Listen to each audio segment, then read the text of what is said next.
Hi, it's a terrific Tuesday. We're doing Tuesday math columns, the Tuesday, May 5th math columns.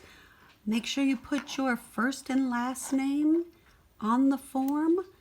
And then let's look at problem number 1. It says Lindsay planted 5 pepper plants in her garden. She grew a total of 30 peppers. If each pepper plant grew the same amount, how many peppers did each plant produce? So you want to look at the numbers 5 and 30. So I'm going to use those numbers. And then I have to figure out how to use them.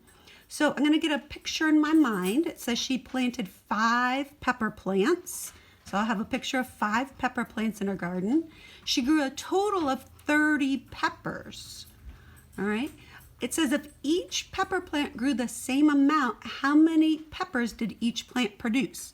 So when I get my picture, I have the numbers 5 and 30. Those are the numbers I'm supposed to use. Here's my equal sign, and it has to equal 30 total peppers. Right now, I just have 5 pepper plants. If I give each plant 1 pepper, then I have 1, 2, 3, 4, 5. 5 does not equal 30. So I have to keep going. So I'll give each plant another pepper. All right, so I had 5, 6, 7, 8, 9, 10. We're not to 30 yet, so add another on each. So now I have 11, 12, 13, 14, 15. We're not at 30, so keep going. Add another 16, 17, 18, 19, 20, 21, 22, 23, 24, 25. We're almost there. Keep going till we get to 30, 26, 27, 28, 29, 30. Now we have 30 peppers, and that equals our 30 on this side. So how many does each plant have? 1, 2, 3, 4, 5, 6.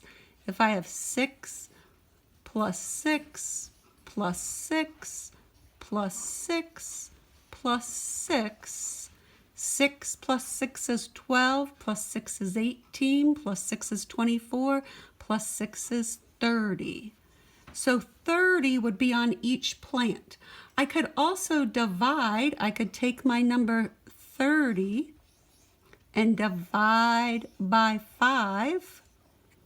I know my fact family. I could do 5 times what equals 30? 5 times 6 equals 30. So my answer is 6, or 6 peppers would be on each plant. Problem number 2 says, what's the area of the figure? I have the keyword area, right? I know that area is the inside, or I can use my length times width equals area for squares and rectangles. So let's look at this shape.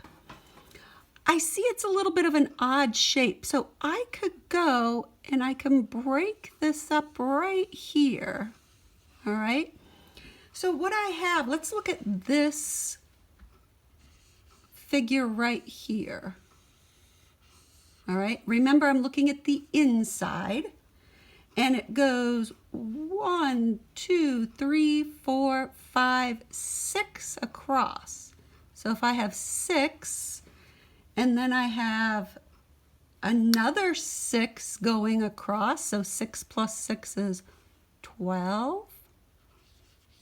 Then I have 1, 2, 3, 4, 5, 6 going across, so 12 plus 6 is 18.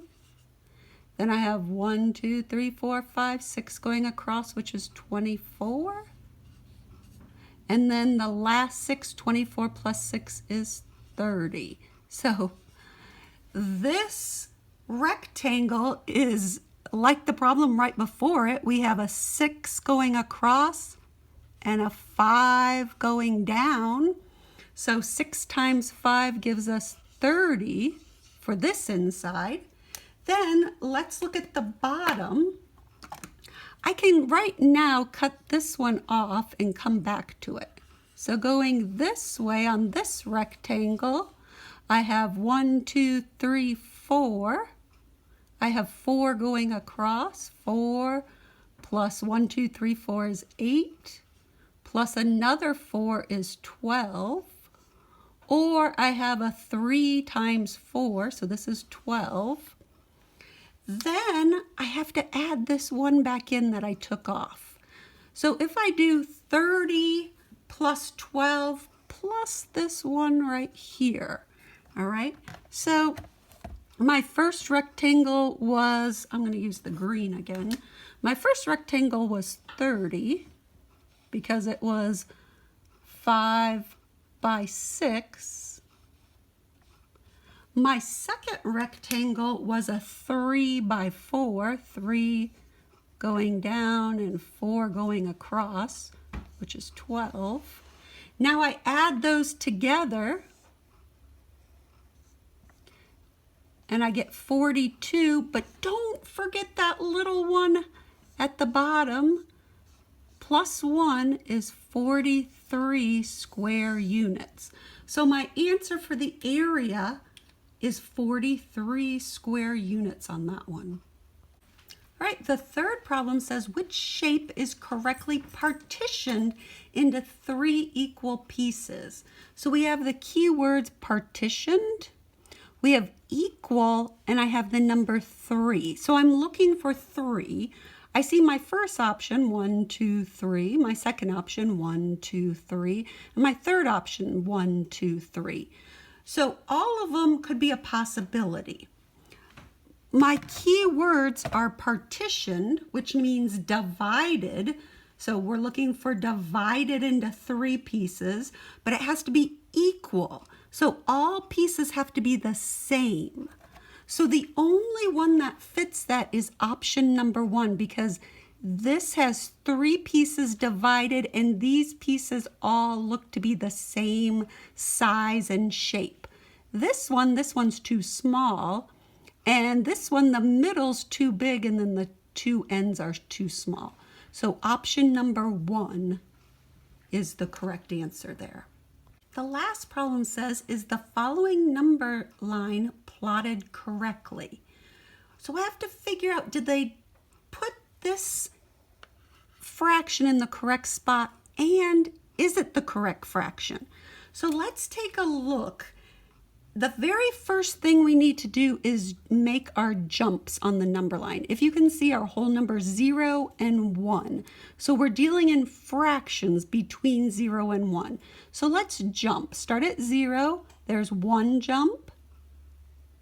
1 jump. Here's 2 jumps. Here's 3 jumps.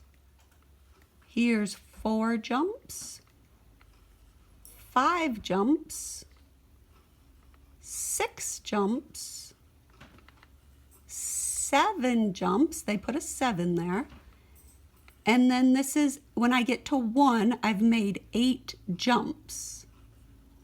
Since I've made 8 jumps, my denominator is going to be 8, all right? So here, the number 1 and 8/8 are equal. These two are the same. I'll put a little equal sign here, all right?